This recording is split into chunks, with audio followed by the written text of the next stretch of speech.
Hello everyone, কথা ধারাবাহিকের আজকের পর্বে দেখবেন এভি বলে, দেখ 3 ঘন্টার মাত্র ফ্লাইট আছে, আমরা সিঙ্গাপুর যাচ্ছি, এটা তো ফাইনাল, অতএব তুই প্যাকিং করা শুরু করে দে।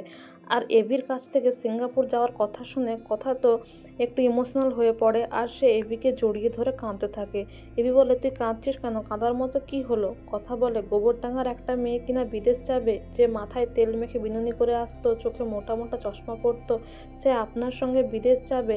আপনার মতো মানুষের না সত্যি খুব দরকার প্রত্যেকটা মেয়ের জীবনে। এই বলে সে ইমোশনাল হয়ে কাঁদতে থাকে।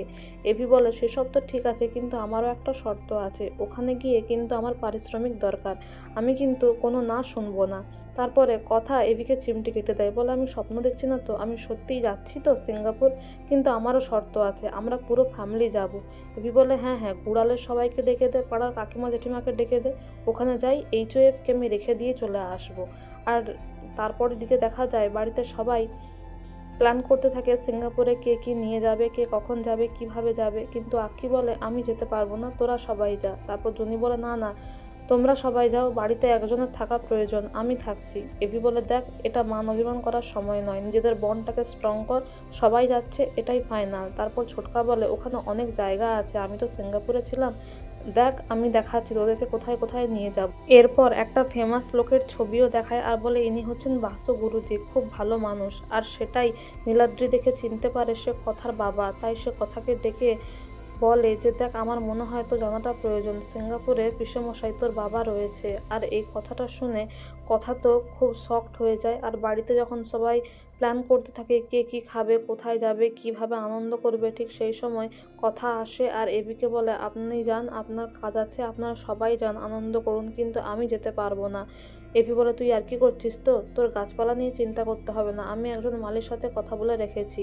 কিন্তু কথা বলে, না আমি যাব না। এভি বলে, ফাইনাল তুই যাবি না, তুই জেদ করছিস তো। তারপর এভি কাঁচের গ্লাস সব ভেঙে দেয়, বলে, তোর এই জেদটা ভালো না, তুই সব কিছু নষ্ট করে দিস, আসলে তুই ভালো কিছু ডিজার্ভই করিস না।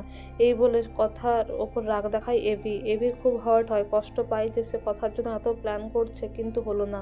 এদিকে অর্ণাপ্রিয়াও কথাকে আর কথা শোনাতে ছাড়ে না। তারপরে এভি বলে, ওকে বুঝিয়ে লাভ নেই, ও যাবে না যখন তাহলে ছেড়ে দাও, কাউকেই যেতে হবে না। এই বলে এভি ঘর থেকে রেগে মেগে চলে যায়। তারপর জুনি কথাকে বলে, কি হয়েছে?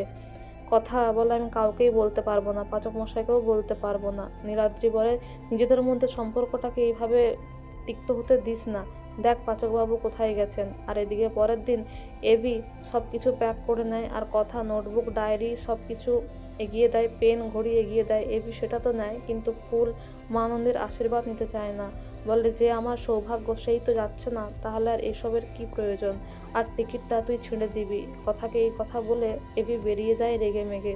তারপরে অঙ্কিত এসে করে কথাকে জিজ্ঞাসা করে যে, কি সমস্যা হয়েছে আমাকে বলো, হয়তো আমরা সেই প্রবলেমটা সলভ করতে পারি। কিন্তু কথা মনে মনে ভাবে যে, আমি এই মানুষটার কথা, এর কারণ আমি কিচ্ছু কাউকে জানাবো না। কিন্তু নীলাদ্রি কথাকে ডেকে বলে, দেখ আমি সবটাই জানি, কিন্তু কলকাতা বড় শহর, দুটো মানুষ না চাইলে দেখা কখনো হয় না, সিঙ্গাপুরও বড় জায়গা, দুজন না চাইলে কখনো দেখা হবে না।